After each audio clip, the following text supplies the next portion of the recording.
fin regresó la sombra, creciendo en poder, y en ese tiempo se celebró por primera vez el concilio de los sabios, llamado luego el Concilio Blanco, y en él estaban Elrond y Galadriel y Círdan y otros señores de los Eldar, y también Mithrandir y Curunir.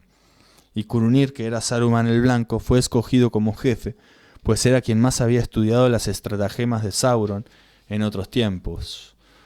Galadriel había deseado en verdad que Mithrandir fuera la cabeza del concilio, y Saruman se lo reprochó, pues su orgullo y su deseo de dominio eran ahora grandes. Pero Mithrandir rehusó el cargo, pues no quería pactos ni trabas, excepto con aquellos que lo habían enviado, y no habitaba en sitio alguno ni se sometía a convocatorias. Y Saruman se puso a estudiar la ciencia de los anillos del poder, cómo habían sido hechos y qué les había ocurrido.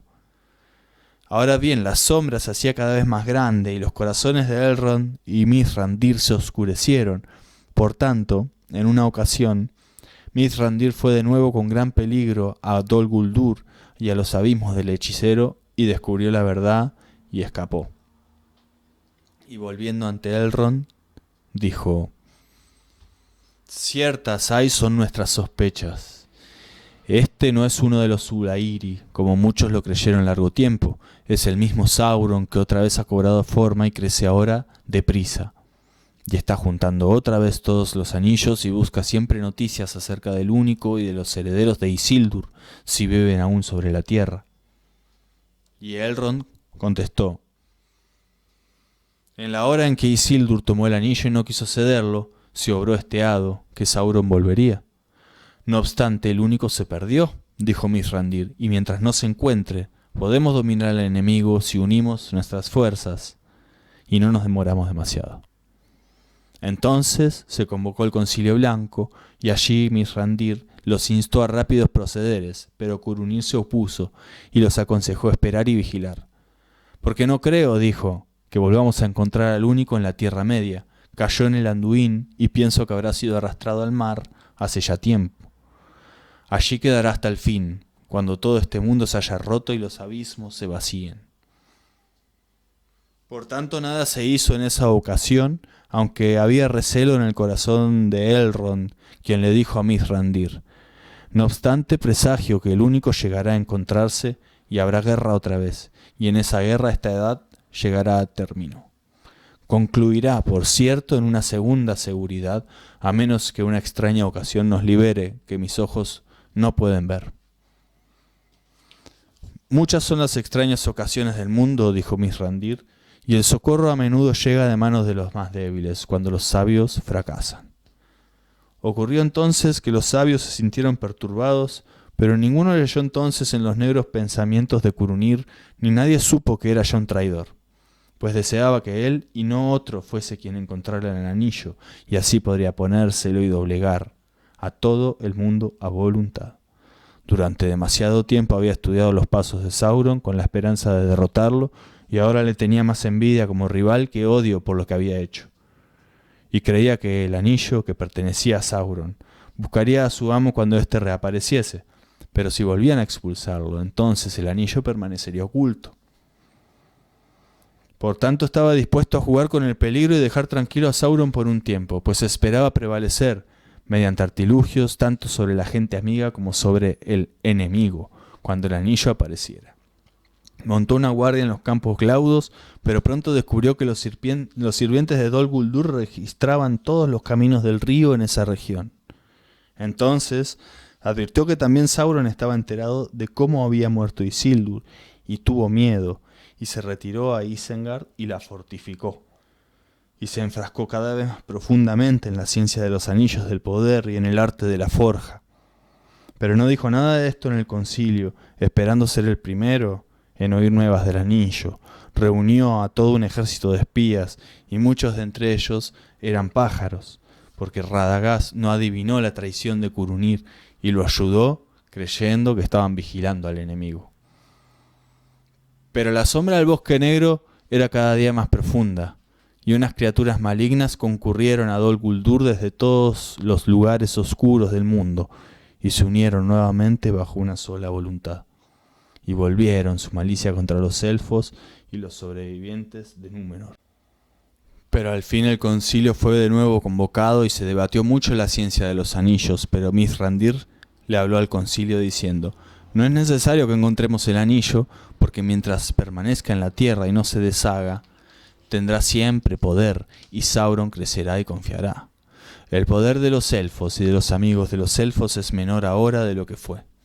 Sauron será pronto demasiado fuerte para nosotros, aún sin el gran anillo, porque gobierna los 9 y de los 7 ya ha recuperado 3.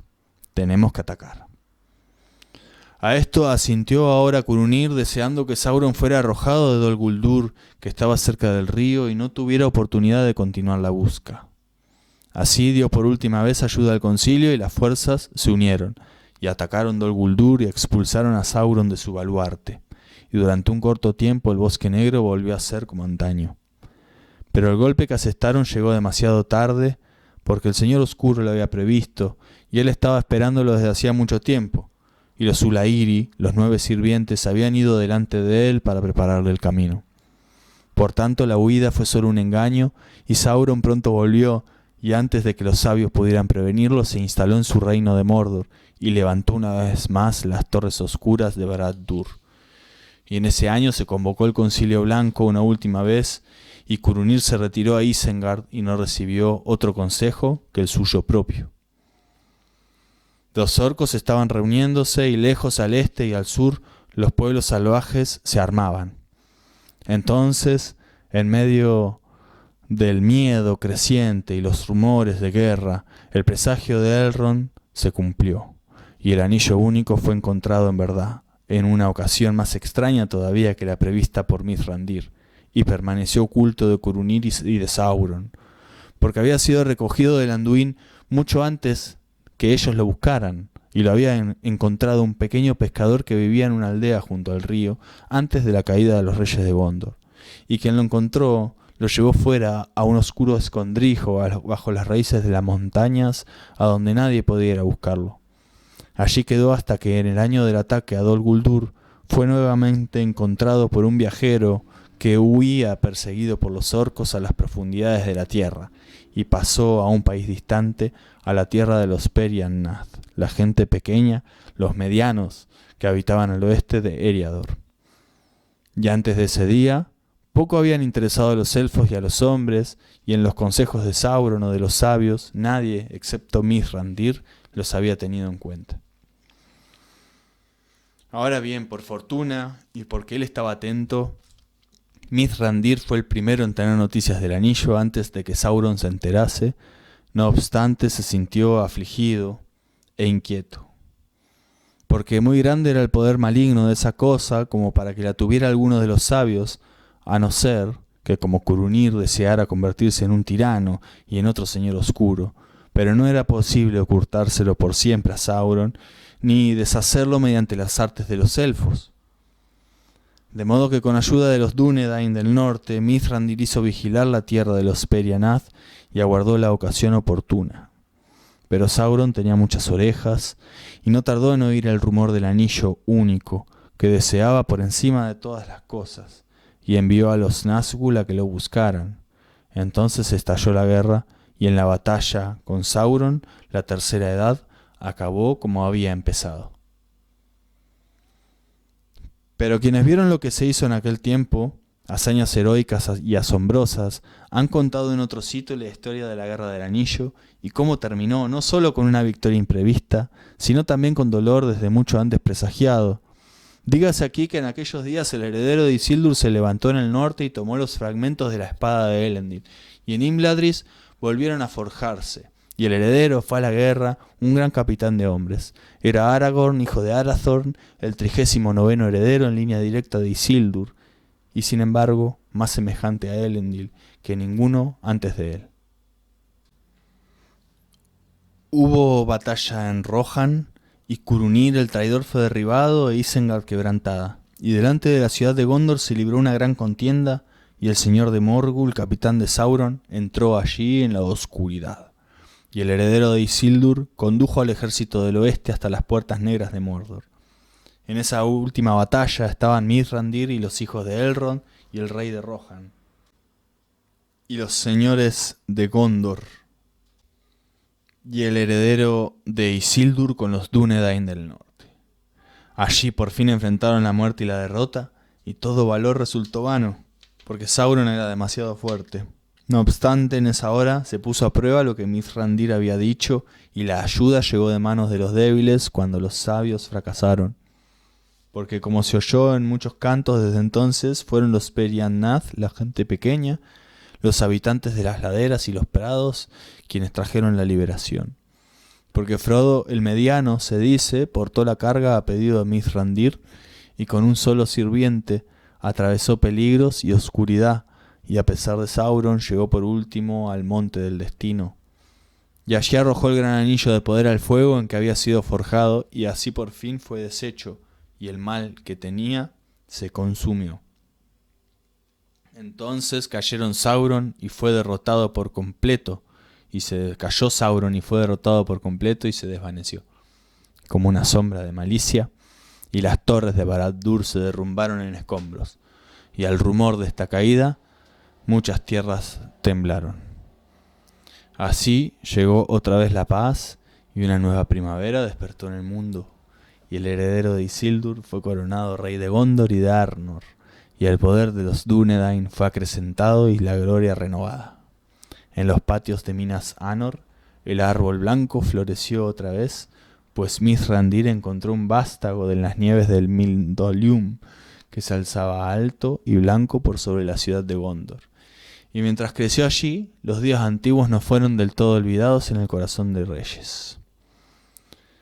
Ahora bien, casi todas estas cosas se lograron por el consejo y la vigilancia de Mithrandir, y en los últimos pocos días se reveló como señor de gran veneración, y vestido de blanco cabalgó a la batalla. Pero hasta que el momento de partir llegó también para él, nadie supo que durante mucho tiempo había guardado el anillo rojo del fuego. En un principio, ese anillo había sido confiado a Círdan, el señor de los puertos, pero lo cedió a Mithrandir porque sabía de dónde venía y a dónde retornaría. Toma ahora este anillo, le dijo, porque trabajos y cuidados te pasarán, pero él te apoyará en todo y te defenderá de la fatiga. Porque este es el anillo del fuego, y quizá con él puedas reanimar los corazones y procurarles el valor de antaño en un mundo que se enfría. En cuanto a mí, mi corazón está con el mar, y viviré junto a las costas grises, guardando los puertos hasta que parta el último barco. Entonces te esperaré. Blanco era ese barco, y mucho tardaron en construirlo, y mucho esperó el fin del que Círdan había hablado. Pero cuando todas estas cosas fueron hechas, y el heredero de Isildur recibió el señorío de los hombres y el dominio del oeste, fue obvio entonces que el poder de los tres anillos también había terminado, y el mundo se volvió viejo y gris para los primeros nacidos. En ese tiempo los últimos Noldor se hicieron a la mar desde los puertos, y abandonaron la Tierra Media para siempre. Y últimos de todos, los guardianes de los tres anillos partieron también, y el señor Elrond tomó el barco que Círdan había preparado. En el crepúsculo del otoño partió de Mithlond hasta que los mares del mundo curvo cayeron por debajo de él. Y los vientos del cielo redondo no lo perturbaron más, y llevado sobre los altos aires por encima de las nieblas del mundo, fue hacia el antiguo occidente, y el fin llegó para los Eldar de la historia y de los cantos.